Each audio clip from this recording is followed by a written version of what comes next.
Hello and welcome to Digital Photography's i3 lecture series. We are thrilled to have Viktor Koen as tonight's guest speaker. Viktor holds a BFA from Bezalel Academy of Arts and Design in Jerusalem and an MFA from the School of Visual Arts in New York City. He teaches in the MFA Illustration and the BFA Graphic Design departments at SVA.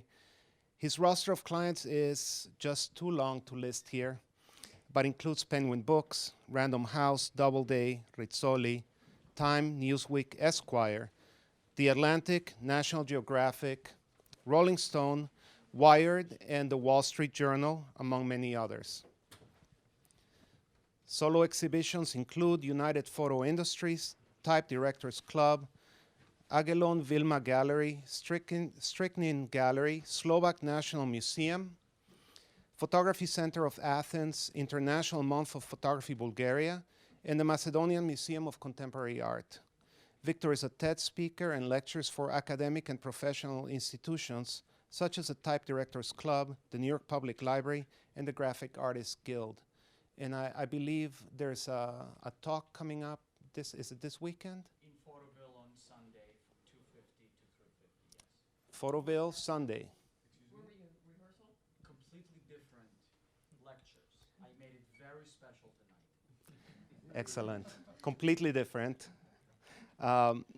His work is regularly featured in books and publications worldwide. So please help me welcome Viktor Koen to our lecture series.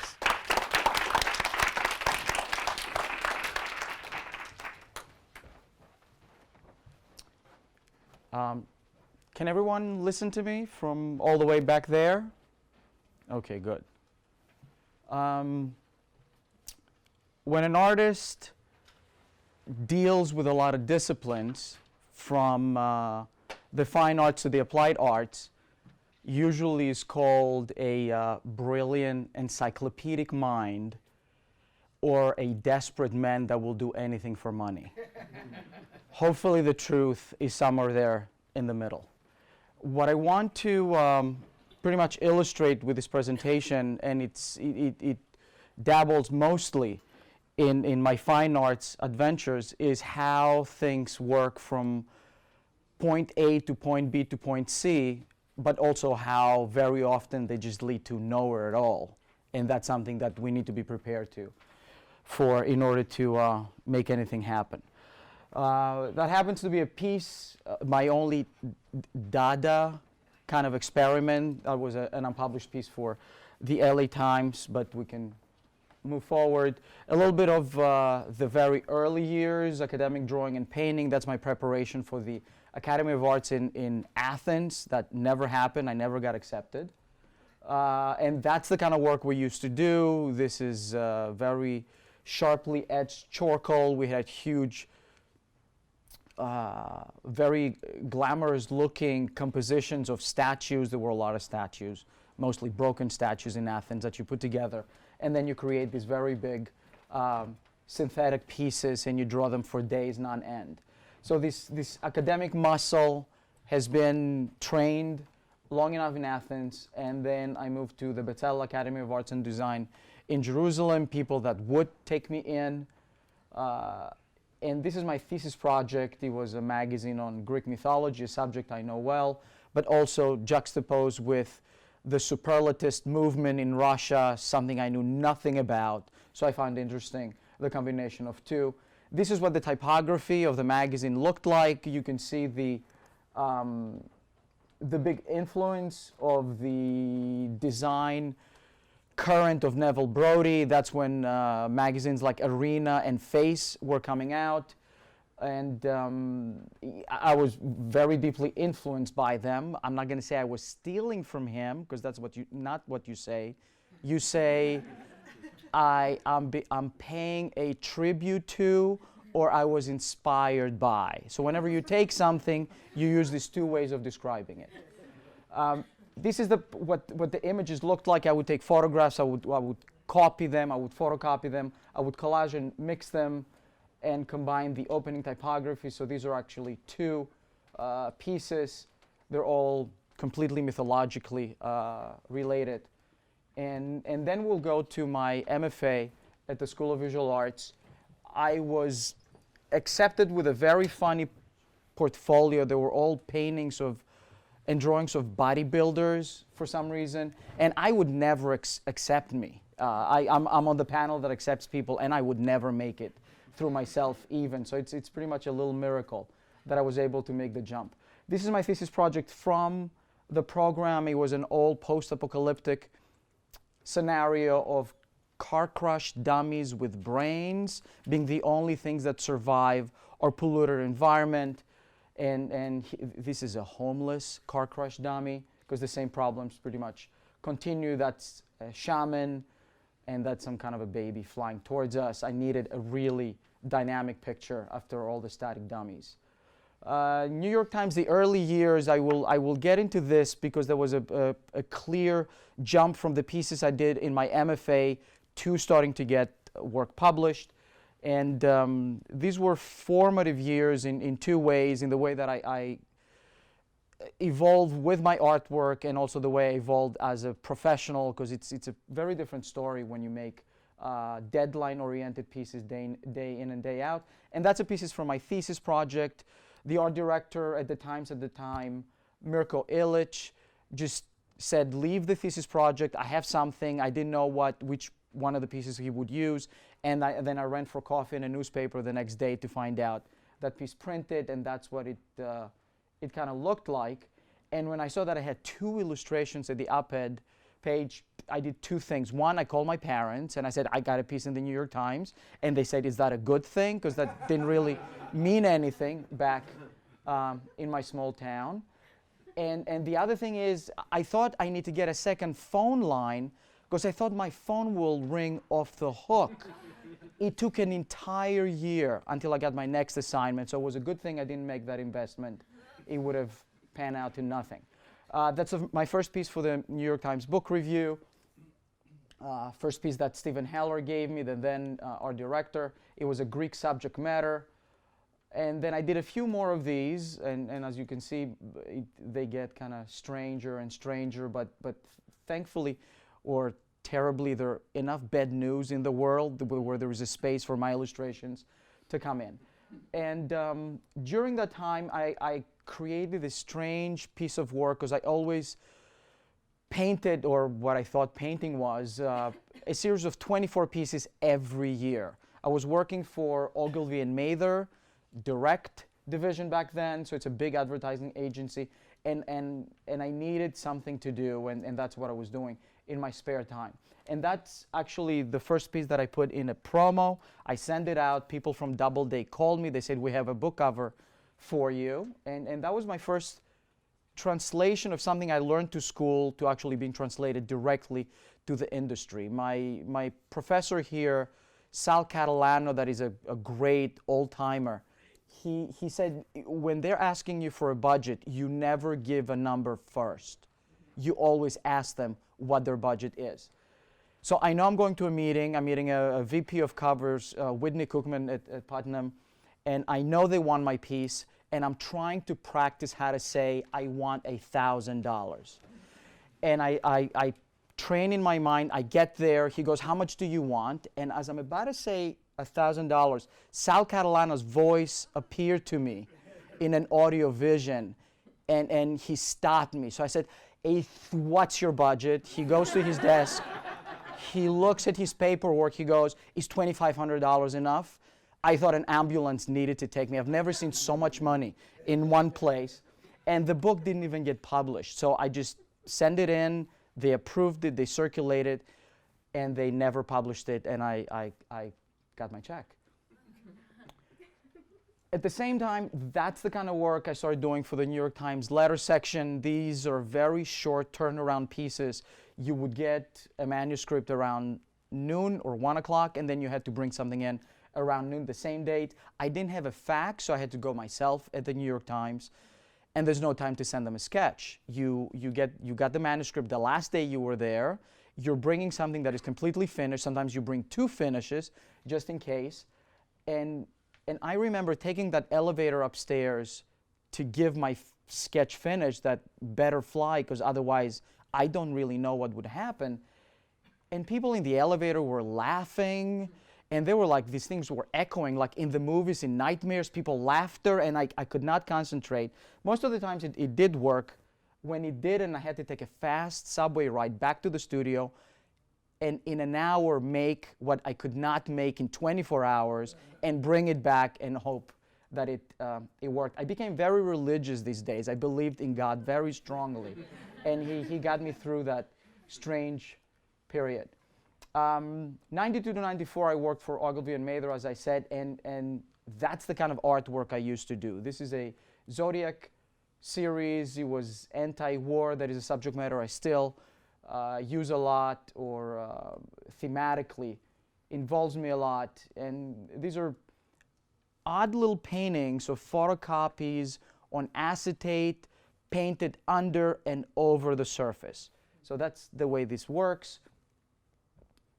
And this is the first time I started working digitally. I would steal little pieces from magazines or clip art and would scan them, mix some of my drawings, and come up with these weird little images that did nothing else but actually provoke people for no good reason. And then all of a sudden an art director says, this would be perfect for magazines. Please make a little promo card. I send the promo card. Within a week, I Discover Magazine calls me. They go, we need a series of images. And they use them, and you see how terrible they are. I sucked. It's clipping things out was impossible for me to do. But thematically, they did work well, and they used them very small. It's the only reason they didn't show how bad they were. And it was 7 of them. It was published, got paid. It was great. And I remember the week I got that assignment, I got my first gig at Elektra Records. Being in the record industry was always my big dream. And then I got stuck working on mechanicals for a couple of packages when I was illustrating already. And I'm like, that sucks. I'm going to be an illustrator. And that's one of my first pieces for the Times, but again, for the book review. For Stephen Heller, they're black and white, the last era of the good old black and white kind of journalistic images. That piece was called Confusion in the White House, and there's, again, a mixture of photography and little drawing pieces. Then I got a job at Marvel Comics. So the difference in my day job between being a Mac operator for a big advertising agency and being an art director for Marvel Comics was completely day and night, because people would walk around in shorts, and they would get paid to read comic books. They were called continuity editors, and they would make sure that everything made sense. And when you were looking for a piece of artwork, they could really point out a magazine issue and a page where you could go and you could find an image that looks like something that you could use. And I did great stuff. The Marvel Comics credit card and everything, all the advertising campaign and promotional materials was a great kind of projects for me. And we for 2 years, the FedEx closing at 8:30 was the end of our day, because we were always rushing something to be FedExed for delivery next morning. So these were great long nights and days. And that's when I started creating a little book based on the first digital images that you saw, because I met a guy, my friend Jeff Simon, that could write little limericks, little poems almost for my images. And I collected 100 of these little things, and they're called different funny things. The Flyboy, he's Flyboy #1 actually. There are several that followed. But their names were the name of the file, because it needed to be pretty descriptive, so I know exactly which one they were, because I had 100 of them. Now that's Photoshop 101. No layers. You copy, you paste it, you walked away, it was there forever. So that's how old I am.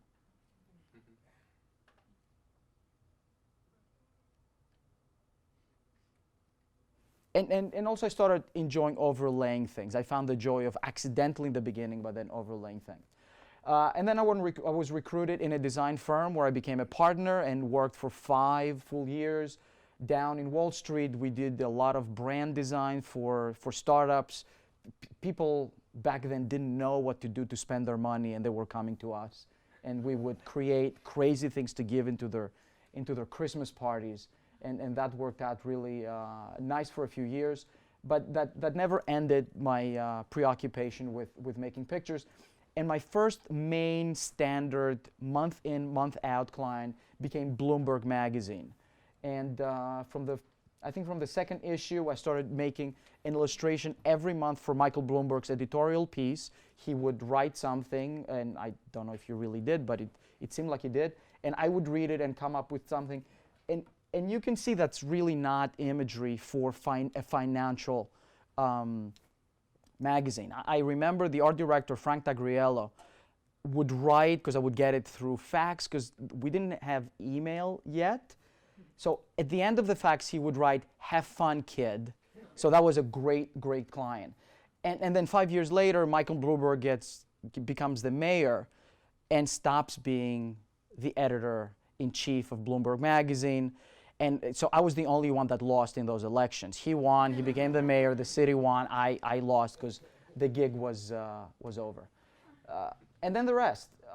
That's pretty much what I do, and that's how much I'm going to bore you with my day in and day out. I do a lot of magazine covers for very different publications, from straightforward news to science, things that are completely typographical, like Baseline magazine is in London, and that's one of the most prestigious magazine, political and technology stuff. I also do newspapers, from a lot of covers for the Book Review all the way to Wall Street Journal, clients in Europe and mostly in Greece. But also I have a British agent, so I get those kind of European assignments. And then I do a lot of book covers. Again, very varied, from straightforward stuff to steampunk series that I really enjoy to do, and we will get a little bit into that. And some of them are really straight photography and straight kind of retouching and creating something very simply surreal, to things that are really completely dramatic and over the top. And some of them evolve some of my talent of finding actually the right prop to use, and the hunt for the prop is always kind of interesting. So that's pretty much it. And then I get to do stuff like this, like the campaign last spring in the subways, and sometimes this leads to some things like that, and that's a solo show in Nicosia, Cyprus, for the International Conference of Typography and Visual Communication that is run by the university there. And this is the lobby of one of the two big newspapers that is an exhibition space, and they had the pieces hanging from the wall. They always do a really good job at installing my letters, and I know my letters always have a home down there. And eventually that leads to that cover for Baseline magazine for their 50th issue. Their cover is always a poster that folds in and covers, so it comes in a nice large size. Article in there, Typo Absurdo by Stephen Heller, featuring the typefaces. So the work kind of goes from exhibitional all the way to content for magazines. Or things like these. That was an illustration for the New York Times science section, and then the University of Graz in Austria, their science department asked for it for an exhibition, and I thought it would be a good idea to have a global warming illustration on a snowboard. That is something that you use on snow, and they produced that, and it hangs in their permanent collection down there. I've never seen it, but that's what they tell me. Sketches and process, I will go through really fast to show you how I work. And it's funny, an SVA student stopped me 3 years ago outside school, and he said, "I've seen your work. Does it take as long as it looks like it takes, or do you have a trick?" And I said, "My bald head is my only trick I have, and it's just you sit on a chair and you lose hair in order to make things work." That was a hybrid project for Roadrunner Records. Mutiny Within was a band for Roadrunner, and they asked for from their logo to all the illustration of their first package, and actually the design in there. And I presented it with a really nice array of kind of modern looking logos, but they wanted something classic looking, and I went back to sketches that I did for another band for Sony Music in '92. That band was called Collision, and it translated to Mutiny Within, and that's their cover and some of the usage of their logo mixed with my images for the little booklet they produced. And they also tattooed certain parts of the illustrations, but that's something I can take no responsibility or credit for. They were just inspired. Rabbit Rabbit is a great comic book anthology, and I'm not a comic book guy really, but it was a pleasure to work with them. It's mostly graduates from the MFA of Illustration, and Hell was the subject, so it was perfect for me. And inspired by Hello Kitty, I created Hello Kitty, and that's the spread. I did most of the posing myself, including the cats. I played some of the cats, and that was actually a sketch for a new series that I'm going to show you some stuff for. And it combined photography for Nosferatu that I always loved, and some found photography, and an extension of my teeth into fangs, and that was about it. Sketches in process in books. I'm going to use books because they're kind of close to the way I work my fine art pieces. The Affinity Bridge is one of these steampunk series that I illustrate for Tor. It's a British series. We get the British cover, and then we kind of do something that has something to do with it, even though now we're kind of completely independent and we start the covers here. So I gave some versions of these balloon to Irene Galler, the art director at Tor, and that was the final cover. I also created a steampunk watch part frame to go around it, and we use it in every issue. I just actually finished, and I will deliver tomorrow the new installment in the series, but I can't show you or tell you what it is because they will kill me before I have the time to kill you in order not to speak. Immortal Engine is another piece. It was kind of inspired by fine art, again, composition, and that's the way there were watch nights or watch part nights into that story, storming some castle, and that's what this finally looks like. The Executioner's Heart is the newest one, and it's out. It came out in July, and the cover is inspired by another fine art series, so that's exactly where fine arts meets applied arts. And I came up with another version of this lovely lady, but they were looking something a little punchier, and that's what punchier women look like. So that's what worked. We got actually some more specific information. They were tattooed on the faces. She used double daggers. So there were a lot of specifics I kind of had to adhere to. She also had a specific haircut, but because that's not really my strength, we had to deal with that kind of a thing. Series and exhibitions, the real meat of what we will be talking about. Funny Farm, the Alphabet of Mental Disorders, is my first alphabet that deals exactly. I took the dictionary of mental illnesses and chose a mental disorder for each one of them. And you see these pieces are again acetate with a painting with acrylic on top and on the bottom, and they're all really over the top. I was a very troubled youth. And here they are again. Sometimes they get worse and worse, and I spared you the even worse. But they also came with a really great little typographical portfolio that came in a really nice package, and that's what the sketches for the letters look like. You see they're crude and terrible, but they will carry the message that I want to get through. I know what I wanted to focus on, and that's what they go from actually being line art to finding little pieces, and they're all based on retro little cuts that you find in those great Dover books or books that say "Scan me," and I did, and that's what they look as finished close-ups.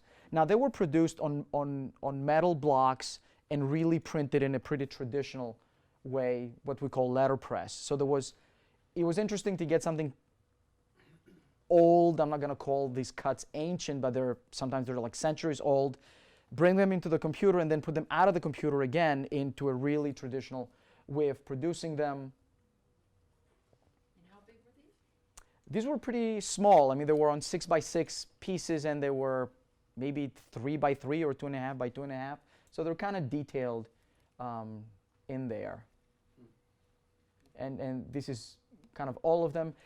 Here is almost the only case where I illustrated completely separately from the type form, because now I do them together.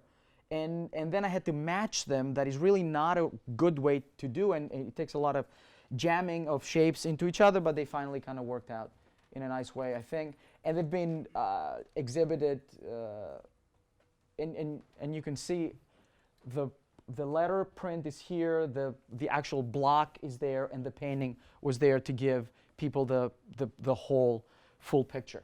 And this is my first show ever, and that was in Mary Anthony Galleries down in Soho.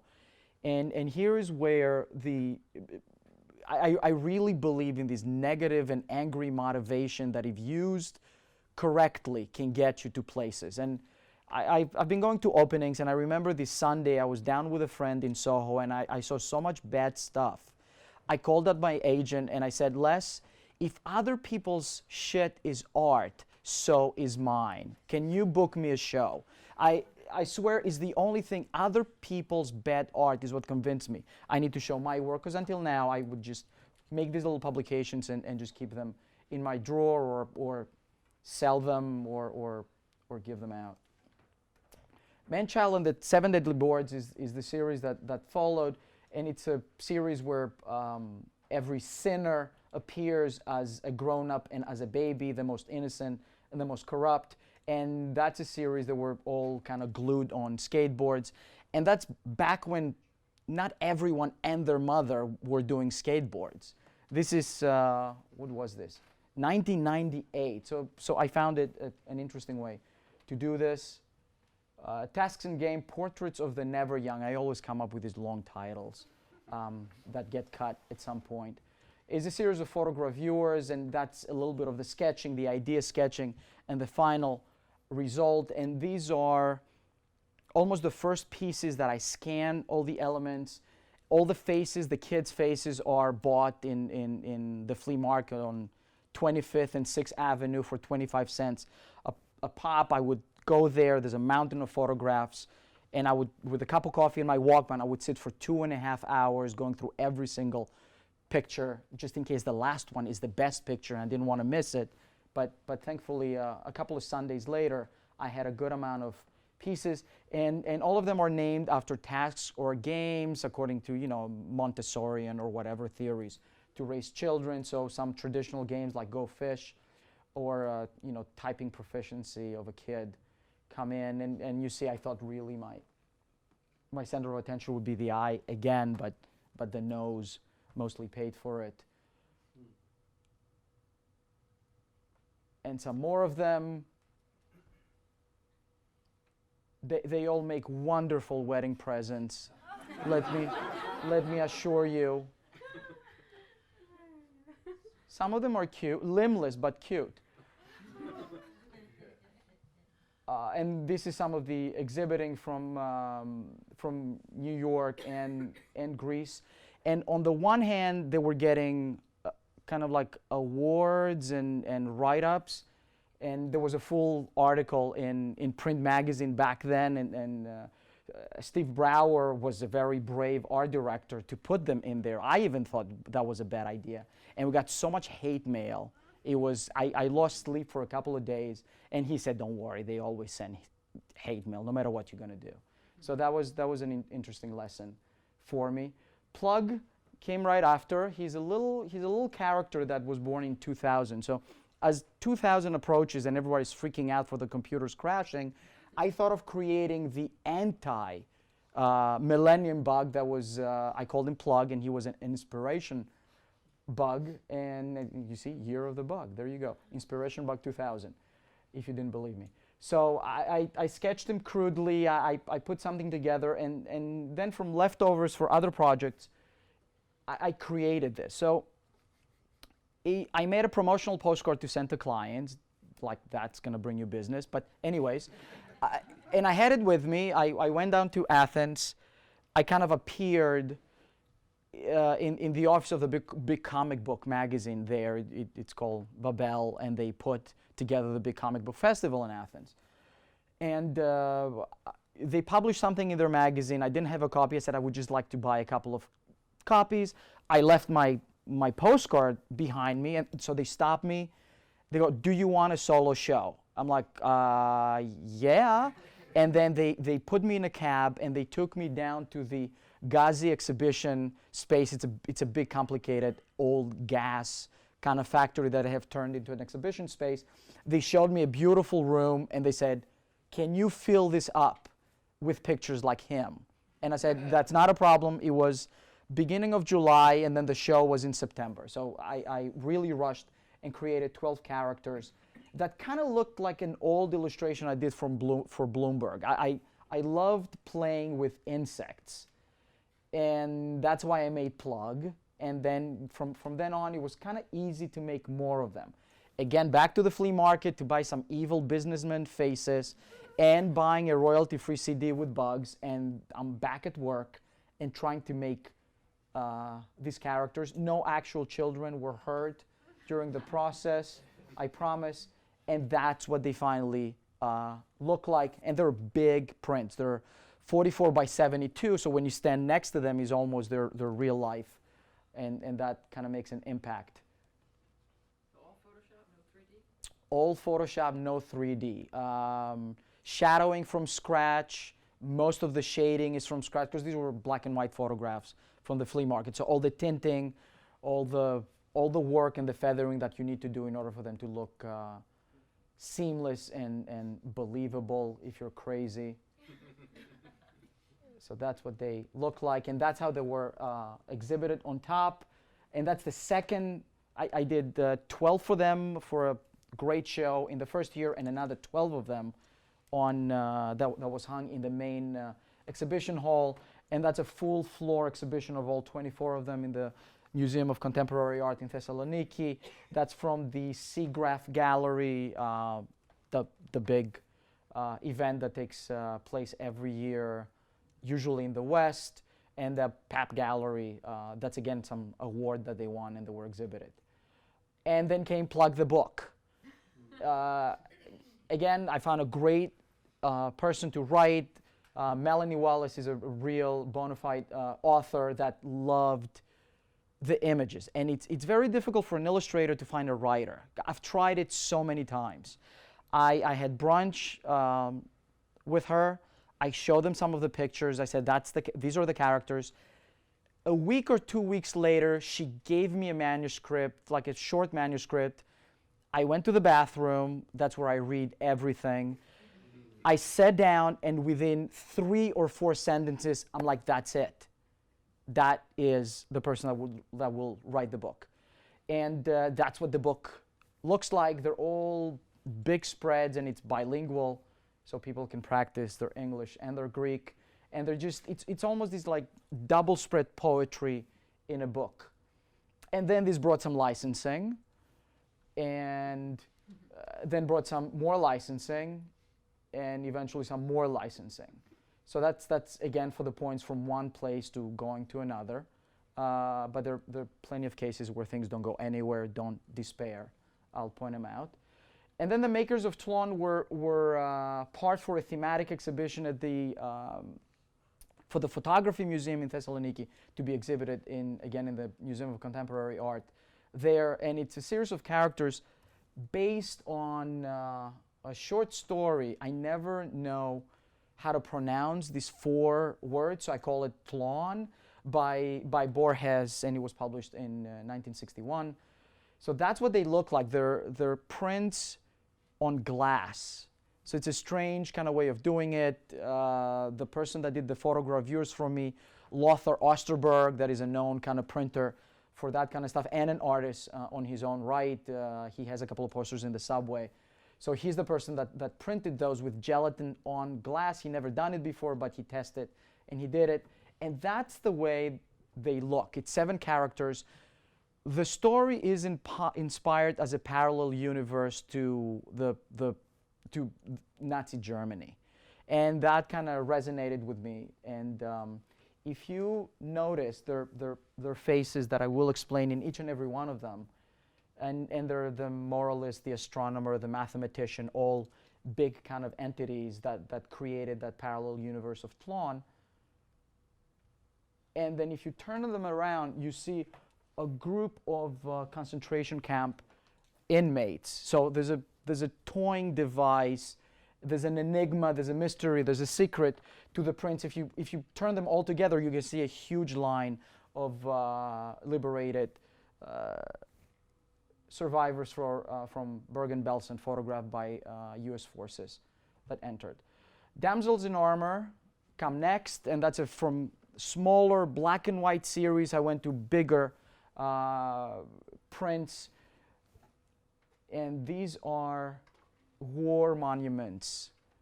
And war monuments are for most, are actually a propaganda tool to inspire next generations to go out and fight. And it's based on, I read a lot of books on monuments in between World War I and World War II, and how every little town had one in order to rally up people to join again, because it's not the most pleasant of experiences.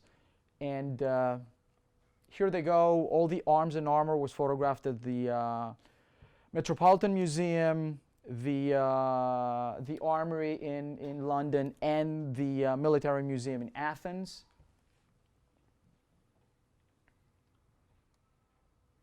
And they all have these really rusty kind of backgrounds that makes them blend, overlaying layers that will actually bring everything together and compact it into a unit. And again, a lot of that stuff is hand tinted. And here's my mother. She caught me when I finished 21 of the 23, and she said, I want to be in there. And if you like a full fridge and your laundry done when you visit home and good relationships with your mothers, you listen, and she made the series. And then a belt buckle inspired by the headgear of damsel number 15 is there, sculpted by Eli Livingston. And again, some exhibition from the Marek-Karnowski Gallery in LA to my gallery in Thessaloniki, all the way to State Museum of Novosibirsk in Russia. That's Siberia, actually. It's not just Russia. And this is the Kyosato Museum of Photographic Arts bought a few of those prints, and here is the print kind of representing it during an expo in Seoul this April. Nightmares, and it looks misspelled. Not that I wouldn't misspell it, but in this case it isn't. It's just that the word nightmares sounds like meres in Greek means day, so nightmare sounds like nights and days in Greece. And that was for an exhibition at the Jewish Museum of Greece, and it was about the hidden children, families that took children and hid them from the invading Nazi forces.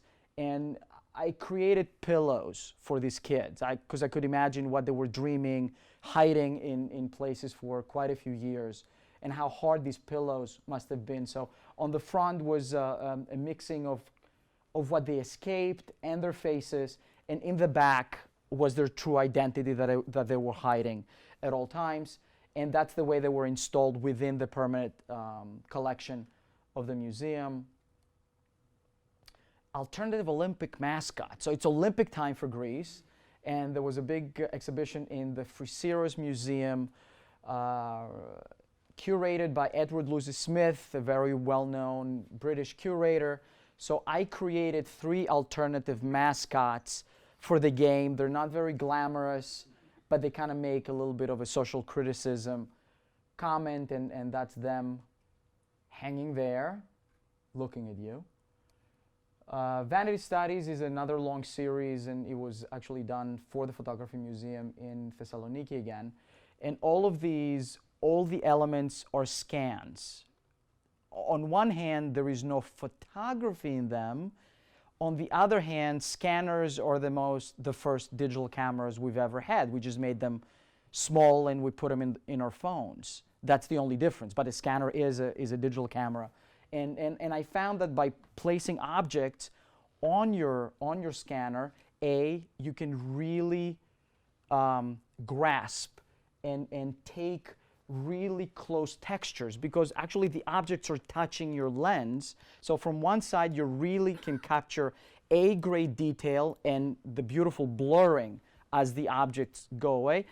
And number two, it's a great way to ruin your scanner. From all the metal and the fruit that went in the scanner, you eventually have to change them. So there are all these kind of compositions that are based on big vanity compositions from the 15th century, where you have beautiful flowers or hunting scene or fruit, and then you have a bone, just to remind you that no matter how beautiful things get, we always die. So we have nature, technology, 2 or 3 elements all the time: nature and technology and bones in here. So it was a lot of chicken for dinner these months. And here they are. And I found a friend who, at the lobby of their building, they had an orchid, and I carried the orchid, tipped it in her scanner, and took the scan and then returned it before anyone finding out. So everything was actually placed in there. And they were a lot of fun to work with. And I think I created about 46 of them that boiled down to 24. And these are several exhibition places around, from the Fraser Gallery in Georgetown in DC to my Athens gallery back then, Astrolabos, and places in LA, all the way to the Davos Museum in Michigan. And then some more licensing out of that. Dark Peculiar Toys comes next. And this is the toys one after the other. I think that was the best excuse I've ever got to buy more toys, because you can say it's research, so they're tax deductible, and then you fill up on toys. But I like broken toys. I like the studio to be a retirement home for broken toys that maybe no one else will like. And these are about 50 by 50, and they're all digital C prints on they're lambda prints actually. So they're expensive. And I made a special triplet of ray guns and a special triplet of really evil toys for my Berlin gallery, just in case you thought I'm growing soft. And there are several venues that showed them, and actually this series for some reason is being exhibited again very recently, last year in Brooklyn, and also in Greece in a couple of venues. And then there is a little companion, Toyfabet. Surprise, surprise. And that's what they look like. And here's a case where they get built in and very obedient to the letter forms. And that's what they look up close as a little object, and that's how they're exhibited in that thick, kind of toy-looking frame. And that's how they look like, from the Type Directors Club to United Photo Industries in Brooklyn, Carnegie Gallery, there's my gallery in London, and Carlos and Cleo's showroom, that is my gallery in Thessaloniki. And then came a strange series called Witness. I don't know who this is. I bought her at the flea market, but I have her glue on the outer bound of my computer, so she looks at me every day. Every time I'm about to do something wrong, I look at her and I don't. And then she became the eye of this entire series for some reason. And my thesis there was that due to technology, we can't pretend we don't know things, because we can witness everything, so we have to take responsibility that everything that happens, even if it doesn't happen around us. So I created these 12 compositions, and that was my last participation in SIGGRAPH. I exhibited there 5 or 6 years. And that's what it looks like. So the actual, this is not a print, it's a plate. I had metal plates done by them for kind of printing. And then I asked my printers to ink it once and take it out and dry it, because the plates themselves are just like silver and cyan. So unless you apply the ink, it doesn't work. So that's the way they are. And we kept every single detail and just put wood behind them and plexi with the most industrial screws that I found, and that was the series. Carnivores was a great exhibition down in Detroit while I was at SIGGRAPH down in San Diego, where they have a great automotive museum. These were created for an exhibition curated by Les Barony, and that went for the exhibit in Detroit during the auto show, but came also here and went to other places and came with a great catalog and book. And that's what they look like as digital prints on canvas in the Carnegie Gallery in London. Synthetrics is a very small series, a series of 3 images inspired by my wife's work in biology. And my thesis is that since we can control our children, we can play with their DNA in a few years, why not also ask for our favorite devices built into them? So if a child can play a DVD, why shouldn't it? So these are samples of people's devices that are just built in to their children.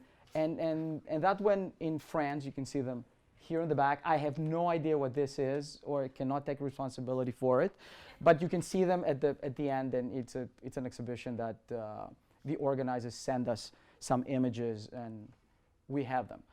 Warfabed was next, and that's what it looks like. So they're getting more and more detailed as my photography gets less and less sucky, and all the shading and the coloring again is done. I'm using a lot of native color, but I also tint a lot, and then also the shadowing and the connection is all done there. I had a huge collection of arms and armor from all of these museums, so it was a great opportunity to do something with them. That's the whole set, and these are several exhibition venues. And again, this is from the typography symposium in Cyprus. They were installed on the street that connects Free Cyprus and Occupied Cyprus, and it's a gallery that is owned by the municipality of Nicosia, and they found that would be the best space for them to be exhibited. So they're symbolic things happening, and other than completely exhibitional reason. Warheads is the companion to Warfabed, Mr. Right, Mr. Center, and Mr. Left.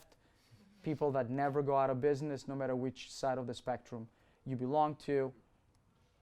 And that's what it looks like. That was at the Hellenic American Union Galleries in Athens a couple of years ago for the Hellenic Photo Fest, and they get exhibited with the letters, with the 3 prints, and that's also the work that I'm exhibiting in Photoville. And then we have Bestiary. That's a works in progress. It's all imagery taken from the National Archives in Washington. So from the Library of Congress, I take stuff and make them evil. And these are, again, a set of Greek mythology monsters, mostly hybrids, and some of them are very well known, and some of them completely obscure that have fantastic stories that I couldn't escape to be haunted by. And they all look almost like someone is keeping a photographic file, like in an ancient CIA department of every monster they have to fight, like ancient Men in Black of sorts. And here you see Medusa finished, the Caledonian boar, one of Hercules' tasks, Icarus, Siren, Minotaur, Urania. They come after you when you kill someone. That's the way it works. So keep an eye out for them. They got wings. Talos, that is the first robot ever done by Hephaestus, the god of Olympus. That was actually the Chitty Chitty Bang Bang maker of the gods. He was ordered to create a robot to guard. And so he's the first prototype we have.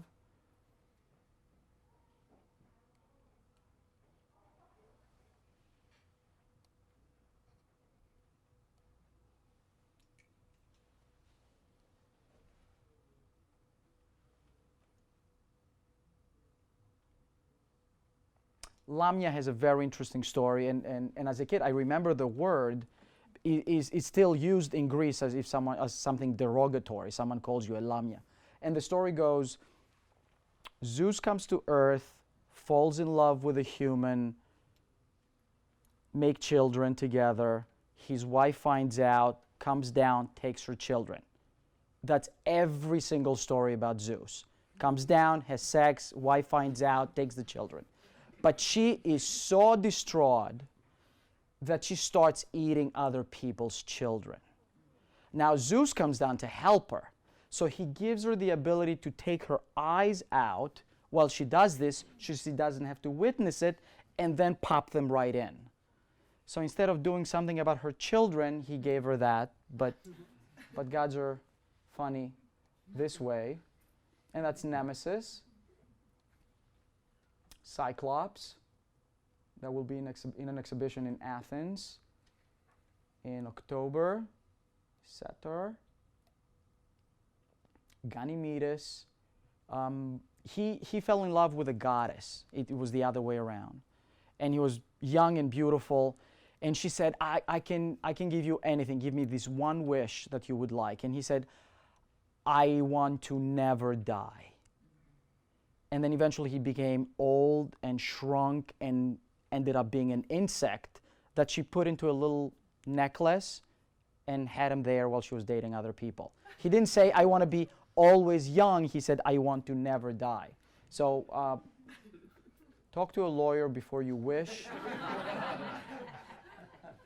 It helps. So they go from really, in a way, loud and complicated exhibition and made up tools that I like to make to kind of play with old Ganymedes, all the way to stuff that is a little more just striking on black, just there, simple, in the center, playing with one of my favorite objects that is still gas masks.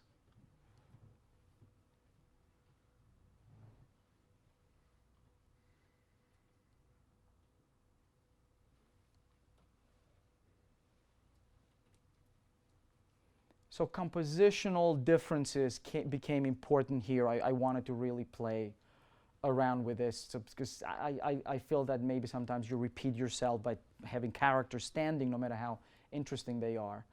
And Mormo is actually the first vampire ever to be feeding on people's blood. So that's another prototype coming from Greek mythology.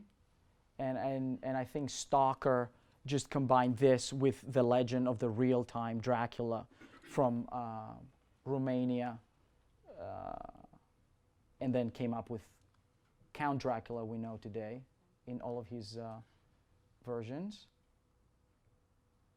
And that's a piece I'm still working on. I'm not sure it's going to make this series, but we will see. The Kraken was already exhibited, and also some works in progress were exhibited in my gallery in London in 2011. I've been working on this series for a long, long time. And I will be soon making decisions of editioning it, and I'm either going to go with big, beautiful prints on canvas or smaller tintypes. I don't know yet. I'm looking forward to getting into experimenting with all of this.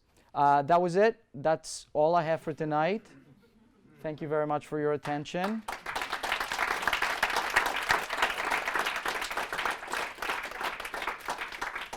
First, thank you for showing your work. You're welcome. Let me come closer to appear a little more friendlier. So I'm sorry if I have any mistakes with my English. So it's very clear that you have your very own language. And what I'm thinking is, because it's already many, many years, do you feel that you are taking over your language and developing it, or in a way your language is taking over you and developing you? And what would you say about your relations with this language? So it's about the I have established a language, a vocabulary, a visual vocabulary, and you wonder if after so many years it's been 15 to 20 years of intense work with this if I am the master of it or it masters me to a certain degree. What kind of relationship? Because it's a very special kind of language and it uses very special kind of vocabulary. So Okay. not so easy to handle with. And True. The relationship with my language is very mixed. I am it, and it is me, and in every series you try to exercise a new muscle and see if it's going to work or not. So I used to have square series, rectangular series, and very horizontal series, just to play with different formats. And here, yes, there might be. I think I cook different dishes and I use a similar sauce.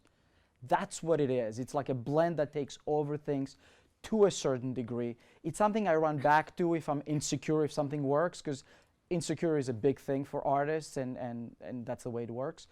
But I want to believe that I discover something new every time. And sometimes I go back to things like Greek mythology, and sometimes I go for completely forward, working in very futuristic things. But I feel that it's the language is so varied and it's extreme, so far away from each other, that keeps the interest of the people that still like the work and exhibit the work, or people that order the work and publish the work and pay for the work. So it's a time-tried way to work. Now, I'm not going to say I'm not inspired or really envious of people that are working in very different ways. And there might be a turn coming up. So you hit on something, and there might be things that are completely minimal that I would like to do, or maybe I would like to take courses in making furniture. So it's just, I mean, whenever people go, what software do you want to learn next? I say carpentry. And maybe there is something like this. I want to work with objects, and I want to work with motion to a certain degree. And everything has to do with time and how much of it is left, because time is the only thing we can't produce. We can only save by delegating it differently, but we can't produce it. And because time is taken by very interesting things, by clients in the world of design and clients in the world of illustration that come from a lot of different directions and a lot of different countries that keep me going, that I run to something like this when I have any kind of free time.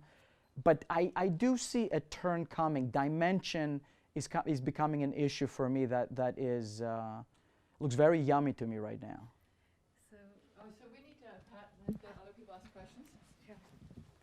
Right. Thank you. Well, thank you very much for this very fascinating talk on your work, which we have seen, and here we have New York Times Science. My question is, how much of your work is the source of your inspiration, and how much it is, if you like, the outcome of discussions that you have with clients, with newspapers or magazines for which you have to produce? Do they tell you, for instance, we want something that looks like this, and you produce something, and then they, is it is it negotiable? Is it something that you discuss with them? How does it work? Is it a one-man product? Is it a collective effort? Okay, it's a great process question, and Yeah. it's all of them together. So you have 2 or 3 ways that you work. People send me stuff because they don't know what to do, and they go, do something about this. People are sending me something very, very specific to do. Usually covers get specific because there are many more decisions to be made. It's the packaging of a magazine. And then you have something in the middle. It's not really by committee. I work directly with one person, the art director, and if it goes past him, he will sell it to the editor. So it's a hierarchy that you have to go up, and I'm a man of few sketches. I send people one piece. And usually works, but it has to do with knowing your client, knowing your subject matter, and having developed a very specific personal process of distilling a piece of text, coming up with safeguards that will keep it within the confines that would make it safe and work, and then find the surprise element in it and the twist, the conceptual twist that I'm always looking for. Humor is always a big place that I run to, usually reversal humor, being able to find the good in the bad and the bad in the good. That sometimes drives people crazy, but that's the way I am. And all of those 3 to 4 parameters create the project. But it's usually you get a manuscript through email. I will read it, send them a sketch. My sketches are pretty finished. My sketches are almost 75% of the work. That is a very dangerous way to work because I upfront most of the time. I might spend like 4 or 5 hours on a sketch. I send it and they could say, that's not what we're looking for. I try to make it better than what they were looking for. So if it's not what they were looking for, hopefully they will like it even more than what they had in mind. But I have great clients. These are trained professionals in the communication. So you're not dealing with people that are not untrained. They are freaks about the quality of the final product. So anytime I found that they torture me, it's for a good reason. And I had the good fortune to really work 99% with great people that are teaching me stuff. So also, if everything goes wrong, no single line that you've ever drawn gets wasted. That image might be part of another image, might be the beginning of the inspiration or another series or something I want to get into. It's something that I will back up and use and reuse again in some way. So I don't cry over spilled images. And that's kind of helpful. You get upset, it's time. Timing is usually your enemy. So that's the problem when something doesn't get approved. It's like, oh, now I have to dig myself out of this hole and prove myself again. But it's something that happens. It's all professional. I do believe that my images and my sketches are in great hands. And that makes the pain of rejection much easier the sometimes that happens. Thank you. You're welcome.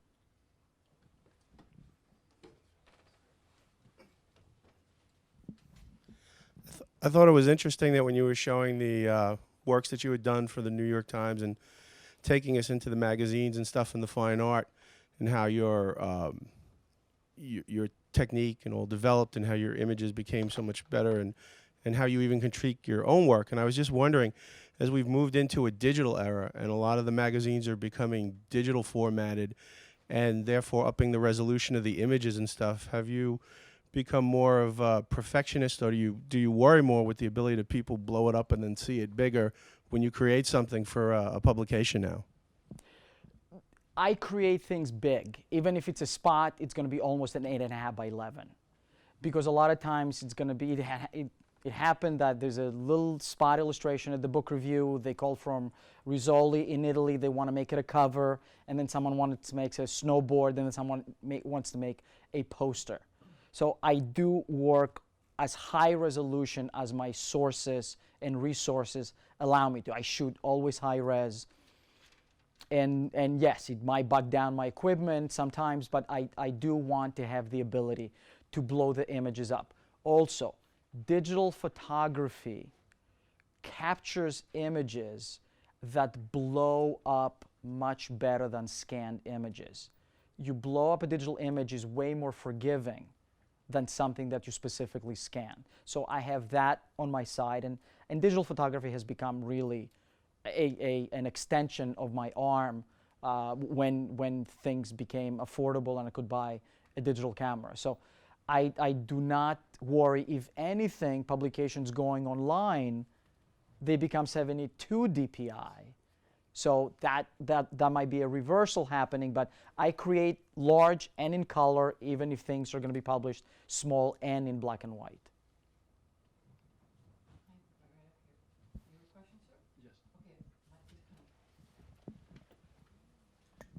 Viktor, thank you very much for your excellent Welcome. show.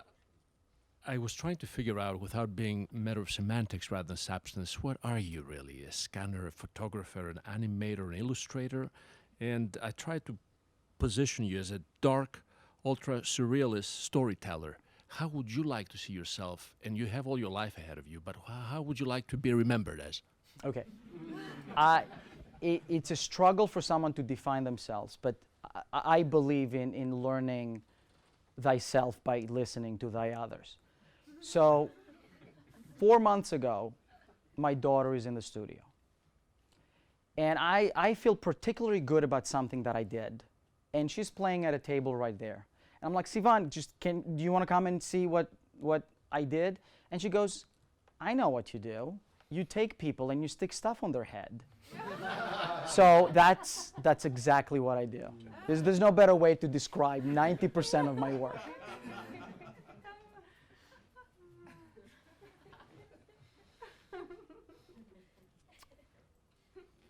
Any other questions? Don't be shy. I mean, especially if you're a student and you want something to know, just tell me and I shall answer. Yes, the handsome student over there. Always a student.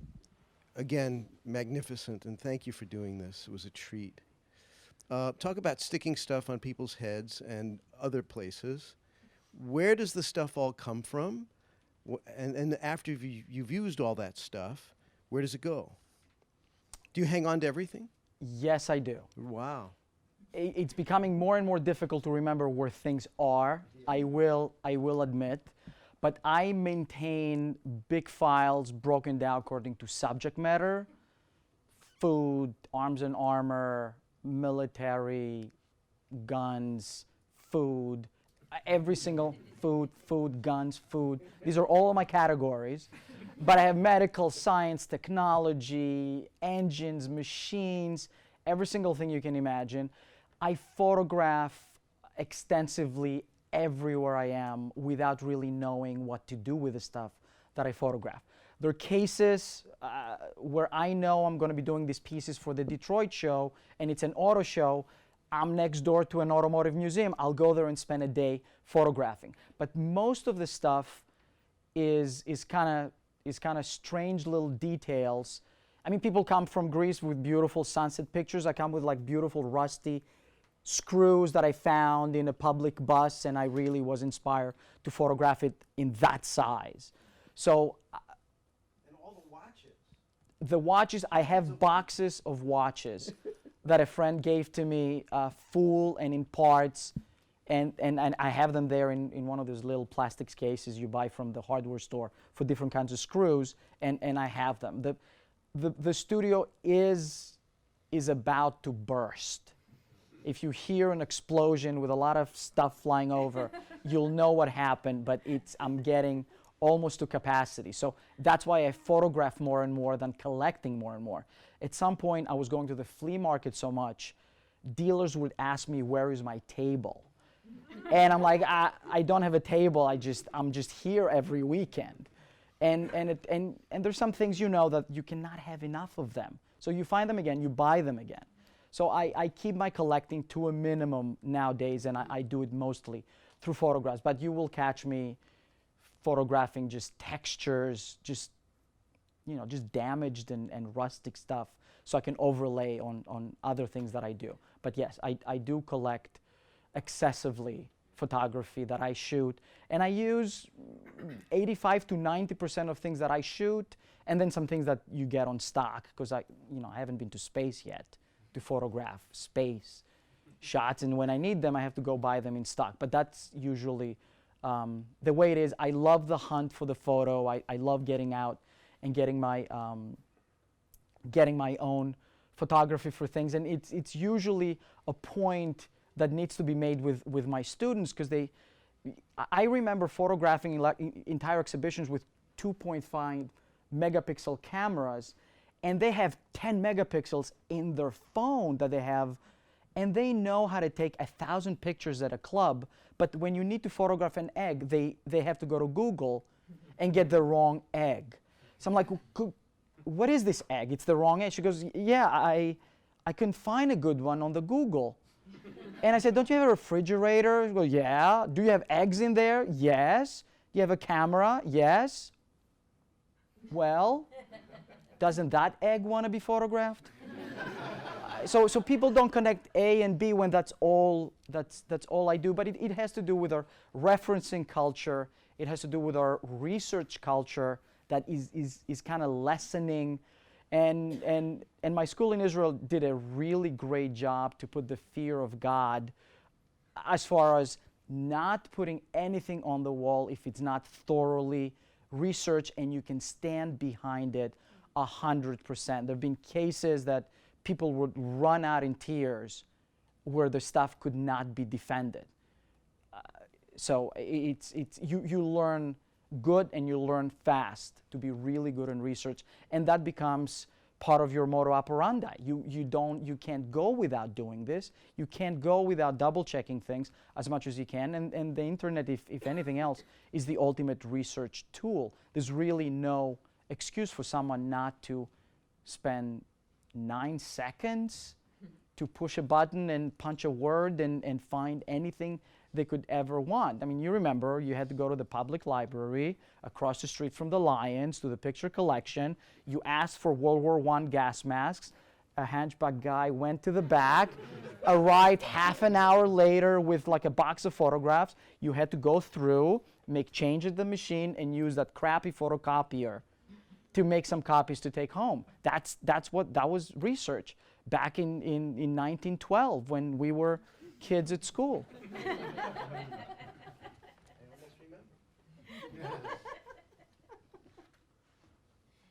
Yes. Am I allowed to point at people that will answer questions? Okay, I don't want to break the protocol. What's the longest duration of time without sleep you worked on something, I guess?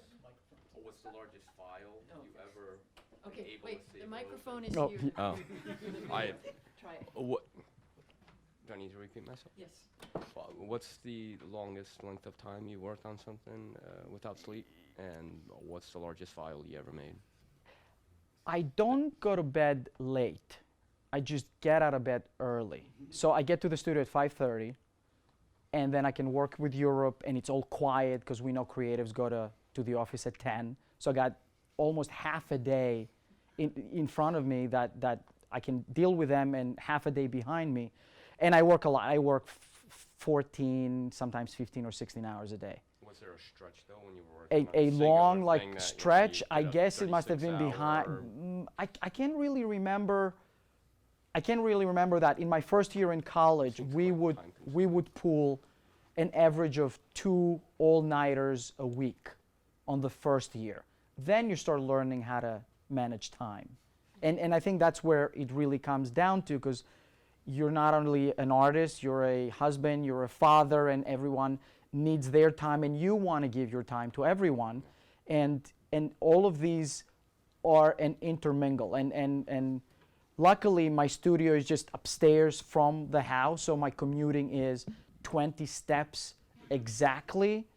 Traffic in the staircase gets terrible sometimes, but I go through it, and that saves for me maybe an average of 2 hours a day in commuting, not to mention commuting rage, that it would be the worst for me. So I don't really do those 20 hours. They're not good for your eyes, as I tell my students, and you know this, when do you know when you've worked way too much? And that's when blood starts coming down from your eyes.